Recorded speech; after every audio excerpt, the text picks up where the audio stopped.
மதுரையில் நடந்த மீனாட்சி சுந்தரேஸ்வரர் திருமணத்திற்கு கள்ளழகர் வரவில்லை.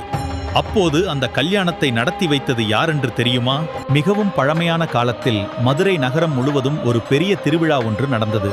அது மீனாட்சி அம்மன் மற்றும் சுந்தரேஸ்வரர் திருக்கல்யாணம். இந்த தெய்வீக கல்யாணத்திற்கு மீனாட்சி அம்மனின் அண்ணனாக கருதப்படும் கள்ளழகர் அழகர் கோவிலிலிருந்து மதுரைக்கு புறப்பட்டார். கள்ளழகர் மதுரைக்கு வரும் வழியில் அவரை காண பக்தர்கள் அலைகடலாக திரண்டிருந்தார்கள். அந்த பக்தியை கண்டு மகிழ்ந்ததால் அவர் மதுரையை அடையும் முன்னே திருமண நேரம் வந்துவிட்டது. அந்த நேரத்தில் மதுரையில் இருக்கும் கூடலழகர் பெருமாள் தான் மீனாட்சி அம்மனை சுந்தரேஸ்வரிடம் கன்னியாதானம் செய்து அந்த தெய்வீக கல்யாணத்தை நடத்தி வைத்தார். பின் கூடலழகர் பெருமாள் கிளிமுக்கழகர் அவதாரத்தில் கள்ளழகரை சந்தித்து மதுரையில் நடந்த திருக்கல்யாணத்தின் முழு நிகழ்வையும் விவரமாக கூறினார்.